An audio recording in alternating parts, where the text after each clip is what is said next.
Assalamualaikum warahmatullahi wabarakatuh. Perkenalkan, kami dari kelompok 6 dari jurusan PGSD Universitas Terbuka Pokjar Ambarawa kelas A. Di sini kami akan memaparkan kegiatan pembelajaran buta aksara. Yang pertama yaitu latar belakang. Keaksaraan merupakan hal atau keadaan mengenai aksara yang meliputi membaca, menulis, berhitung, dan berkomunikasi secara fungsional yang memungkinkan seseorang untuk secara terus-menerus mengembangkan kompetensinya, sehingga dapat meningkatkan mutu dan taraf kehidupannya.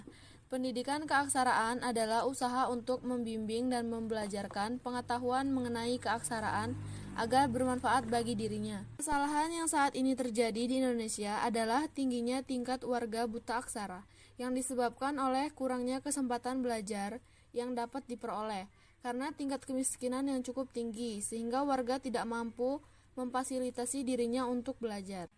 Yang selanjutnya yaitu rumusan masalah. Berdasarkan latar belakang masalah di atas, penulis merupakan perumusan masalah sebagai berikut. Yang pertama, apa saja prinsip dan strategi pembelajaran keaksaraan fungsional. Yang selanjutnya, tujuan masalah. Selain dengan rumusan masalah di atas, makalah ini disusun dengan tujuan untuk mengetahui dan mendeskripsikan pertama, prinsip dan strategi pembelajaran pemberantasan buta aksara.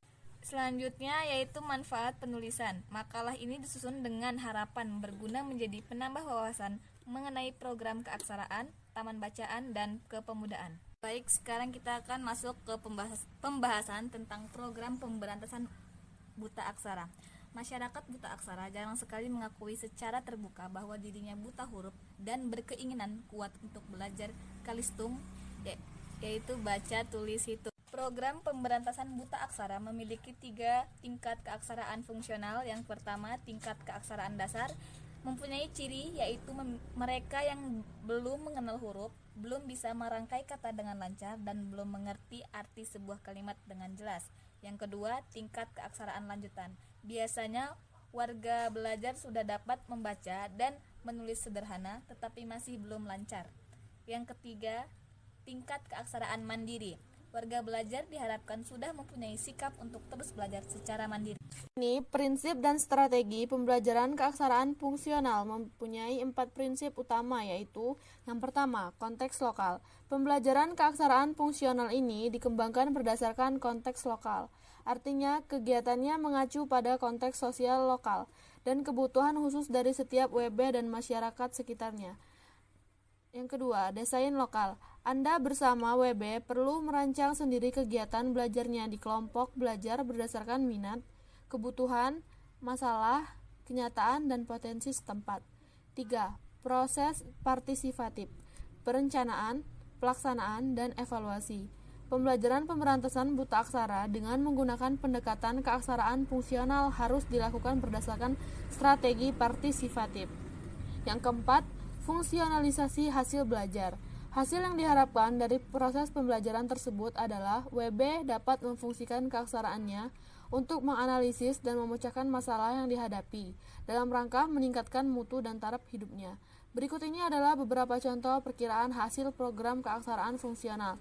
Di antaranya, WB dapat memanfaatkan kemampuan bacanya untuk memperoleh informasi dan ide-ide baru, berdiskusi dan menganalisis masalah dan sumber-sumber atau potensi yang ada di lingkungannya. Kendala program pemberantasan buta aksara memiliki beberapa faktor. Yang pertama, faktor kemiskinan. Semakin tinggi kemiskinan, biasanya tingkat buta aksaranya juga tinggi. Yang kedua, faktor lokasinya yang tidak terjangkau, mereka jauh dari perkembangan informasi dan teknologi. Yang ketiga, motivasi belajar yang kurang, lantaran jauh dari perkembangan teknologi dan informasi. Solusinya adalah dengan mendekatkan akses buku bacaan pada masyarakat.